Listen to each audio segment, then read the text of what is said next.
სტატისტიკის ეროვნული სამსახურის საყოველთაო აღწერით სოფლები მოსახლეობისგან იცლება, ქალაქებში კი მათი რაოდენობა იზრდება. ჯერ კიდევ წლების წინ პატრიარქ ილია მეორე ახალგაზრდებს მოუწოდებდა დაბრუნებულიყვნენ სოფლებში. არ მიეტოვებინათ მიწა, რათა ქვეყანაში აღორძინებულიყო სოფლის მეურნეობა, ქართული ჯიშები და გამყარებულიყო საქართველოს ეკონომიკური თუ დემოგრაფიული მდგომარეობა.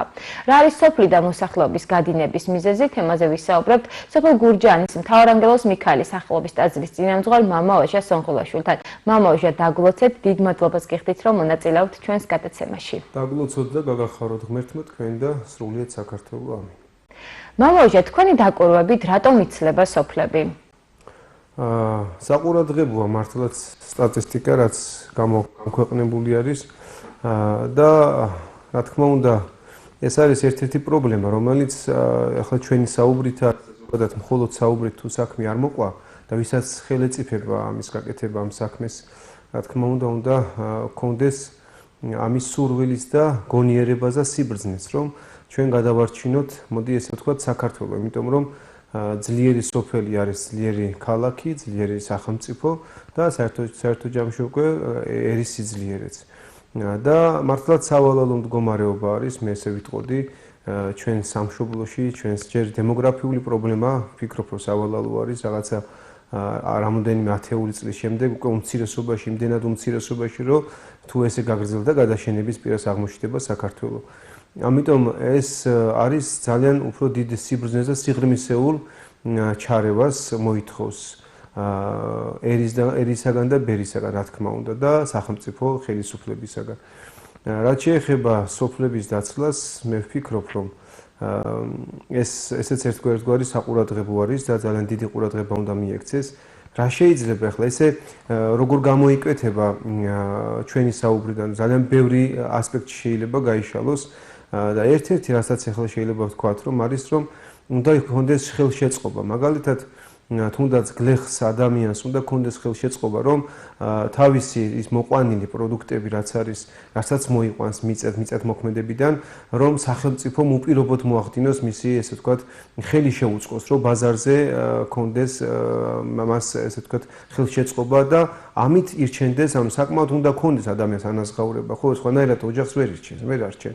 იმიტომ რომ ყველაფრის ფასები მომატებულია, იმატებს უფრო მეტად ყველაფრის ფასს და რა თქმა უნდა ადამიანს ყოველდღიურ ცხოვრებაში ოჯახებს, შვილებს, შვილიშვილებს, შვილთაშვილებს სჭირდებათ ამ ყველაფრის დაკმაყოფილება და რომ არ დაიწყოს ადამიანმა თუნდაც დედაქალაქში ან თუნდაც უფრო უარესობა საზღვარგარეთ გადიან ადამიანები, ოჯახებით გადიან საზღვარგარეთ, აი სოფლები ჩემს გარშემო დაკეტილია სახლები და ოჯახებით არიან წასულები, არა თუ დედა, მამა, შვილი, მთელი ოჯახები წავიდნენ ზოგადად მეტწილად საზღვარგარეთ. ეს ძალიან დიდი ესე ვთქვათ პრობლემა არის ჩვენს ქვეყანაში.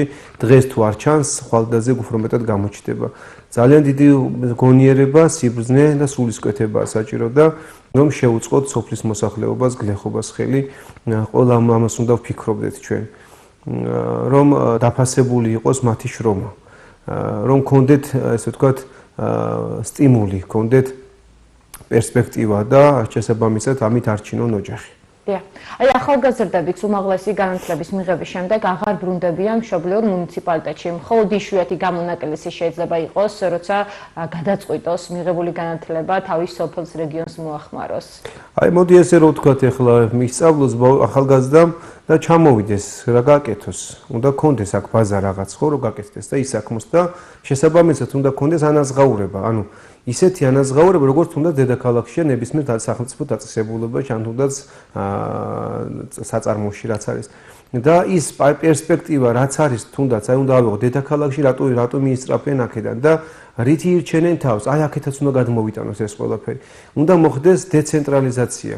და სამწუხაროდ ეს არის ყველაფერი თავმოყრილია დედაქალაქში და აქეთ დანარჩენ სოფლებში, რაიონებში, რეგიონებში და უფრო უარესაც შეიძლება ვთქვათ, რომ საზღვირპირა სოფლები დაცლილი არის.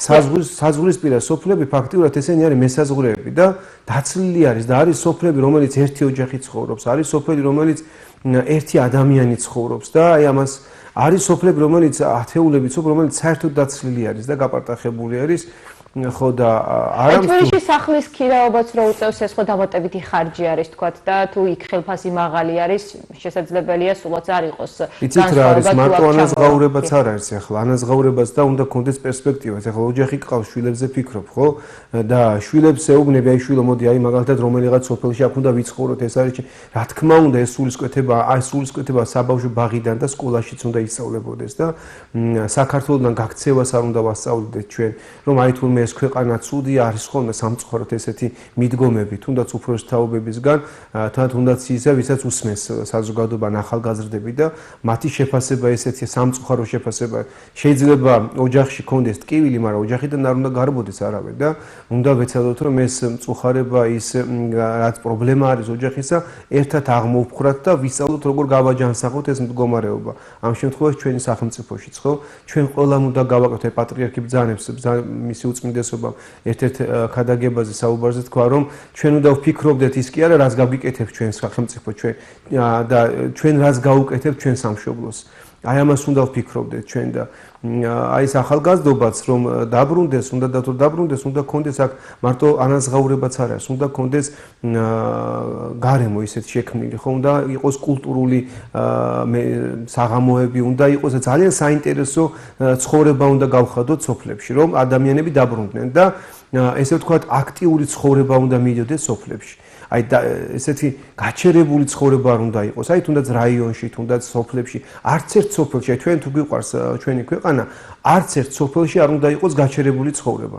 ყველგან უნდა იყოს ყველა მხრივ, სპორტული მხრივ, კულტურის მხრივ, ანუ ეს მხოლოდ ისე კი როგორც ჩვენ გვჩვევია ხოლმე მოსაჩვენებლად და რაღაც ფოტოებს გადავიდეთ, აი რაღაცა ჩატარდა და მორჩა. არა, რეალურად უნდა ემსახურებოდეს ქართული ხალხის კეთილდღეობას, გახარებას, ესე ვთქვათ, სიამოვნებას, კულტურული რაღაც ღონისძიების ჩატარება, ანუ ჩატარებისთვის კი არა კულტურის საღამოს, არამედ რეალურად უნდა მიიტანო ქართულ ადამიანის გულამდე, ახალგაზრდის გულამდე ის სპორტული აქტივობა ხშირ შემთხვევაში, აი სამწუხარო არის, რომ მე ახლა შევეხები ეს თამამად, იმიტომ არჩევნების პერიოდი არ არის და არჩევნების პერიოდში გამეცინება ხოლმე, არჩევნების პერიოდში ტარდება ხოლმე სპორტული აქტივობა და დანარჩენ 4 წელი სად არის ის აქტივობა, ის შეჯიბრების ახალგაზრდების თავმოყრა, ის ჟრიამული, ის რატო ვთვლით მხოლოდ ამას? აი ესეთი, იცით რა აი ესეთი სწორი მიდგომაა საჭირო, რომ ჩვენ უნდა სიჯანსაღებს მომავალი თაობის გადარჩენისთვის ყველაფერს ვაკეთებდეთ და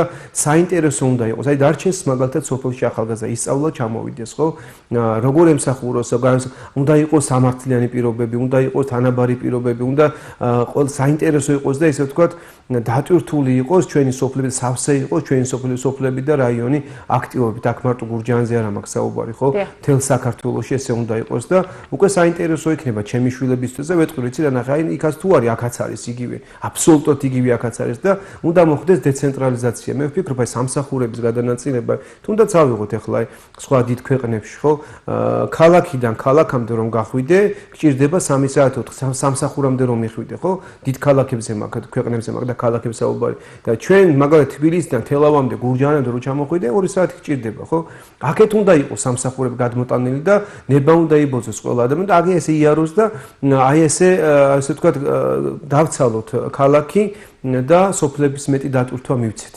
და განიმუხტება ქალაქის და დედაქალაქში როცა გინდა მაშინ ჩახვალ რა თქმა უნდა შენი ქალაქია და შენი საპატრონებელი და შენი სიამაყეა თბილისის, მაგრამ უნდა გახსოვდეს სადაც დაიბადე, იმას უნდა მიაქციო ჯერ ყურადღება, ხო? რომელ სოფელში, რომელ რაიონში და უნდა ვიგრძნოთ ჩვენი წილი პასუხისმგებლობა ჩვენი სოფლის და ჩვენი რაიონის, იმიტომ რომ ყველამ რომ თვით გადარჩენის ინსტინქტით ვიმოქმედოთ და აი წავიდე, გავიქცე, აბა რამე აქ ყველაფერი გაფუჭდება და ხვალ-ხვალზევით საქართველოს დარჩება მარტო თბილისი და იმ თბილისსაც დიახ, აი თქვენ პრობლემიდან გამოსავალზე ისაუბრეთ, ხო, ნაწილობრივ და კიდევ რა შეიძლება გაკეთდეს? როგორ შეიძლება ამ პროცესში ჩაერთოს თუნდაც ადგილობრივი ხელისუფლება? იცით, აი პრობლემიდან გამოსავალი მხოლოდ ესე მარტო ჩემი საუბრი, ჩვენი ესე საუბრით არა, ეს ძალიან ბევრი ესე ვთქვათ დისკუსია, საუბარი უნდა გონიერი ადამიანების, ანუ ვისაც მართლა გული შესტკივა, ვისაც შეუძლია რომ საქმე აკეთოს. აი ისე არა მოსაჩვენებლად, ისე არა რაღაცა ნიშნების დასაწერად, თუნდაც პოლიტიკური ნიშნებსაც, მართლა გული უნდა გტკიოდეს და საქართველოს ესე ვთქვათ, მაჯის პულსის ცემას უნდა უსმენდე და აი ადეკვატურ ნაბიჯებს უნდა გავდე და არა რაღაცა აი ეს ვაბაკეთე და რაღაც მხოლოდ გაშუქებისთვის აკეთებს. ხშირ შემთხვევაში ხოლმე ხდება ხოლმე სამწუხაროდ ეს რაღაც აი სული და გული უნდა ჩადო სახელმწიფოს მშენებლობისას. გლეხი უნდა დაფასდეს, ხო? მაგალითად აი უნდა მისცე რაღაცა პერსპექტივა, რაღაცა წახალისება გლეხს, ხო? აქ მარტო ანაზღაურება არ არის, ხო? აი რაღაცა ისეთი წახალისება, ისეთი უნდა მისცე, რომ თუნდაც მაგალითად აი ვინც სოფელს ინარჩუნებს, ვინც რაც დღეს არსებული არის, რაღაც ანაზღაურება, ამ პენსია გაცილებით მეტი უნდა იყოს, ვიდრე დედაქალაქში არის. დედაქალაქზე გაცილებით მეტი ანაზღაურება, თუნდაც პენსიას, თუნდაც გაცილებით მეტი უნდა იყოს და გაორმაგებული და გასამაგებული. აი სხვა რამეში კი არ უნდა დავხო, იმიტომ რომ ეს ყველაფერი შედეგს მოგცემს, რომ აი გლეხი დაფასდა, იმიტომ რომ თავის სოფელს ემსახურებოდა. ეს უფრო მეტად დასაფასებელია, ვინც და არა ის, ვინც გაიქცევა. და ვინც წავა და მხოლოდ თვითგადასჩენით ინსტინქტით მოქმედებს და არა არ ვინაწილებთ ხშირ შემთხვევაში, რომ ჩვენ სოფელს უშველოთ. აი მაგალითად ავიღოთ და როგორც წეღამ თქვით ხომ, აი საბავშვო ბაღებიდან და სკოლიდანაც უნდა მიდიოდეს ეს ძალიან დიდი სამშობლოსადმი სიყვარული, რაც ჩამოიშალა წინათა და აღარ მინდა ახლა ეს ძალიან ისე შევეხო, მაგრამ ჩამოშლილი არის სამწუხაროდ და რაღაცა სამშობლოს სიყვარულის ცნება რაღაც ჩამოშლილი იყო და არის. და ეს უნდა სწორად ჯანსაღად უნდა მივაწოდოთ და უნდა ვეცადოთ, რომ ეს აღზარდოთ და პასუხისგებლობით აღზარდოთ ჩვენი მომავალთაობა, რომ აღზარდოთ ჩვენშიც უნდა იგრძნობოდეს ის პასუხისგებლობა ჩვენი ქვეყნისადმი და ჩვენი რაიონისადმი და ასე რომ აი ძალიან ბევრი რამე შეიძლება გაკეთდეს ჩვენი ქვეყნისთვის და საჭირო და აუცილებელი არის. დიდი მადლობა მამავაჟა ასეთი საინტერესო საუბრისთვის. გაგახაროთ ღმერთმა დალოცვილი და ღმერთმა გაამრავლოს ჩვენი ქართველი ერი, ინებოს ღმერთმა რომ გამრავლდეს და ღმერთმა ინებოს რომ ქართველი ერი აი სიმრავლეში იყოს საქართველოში და გაგახაროთ ღმერთმა.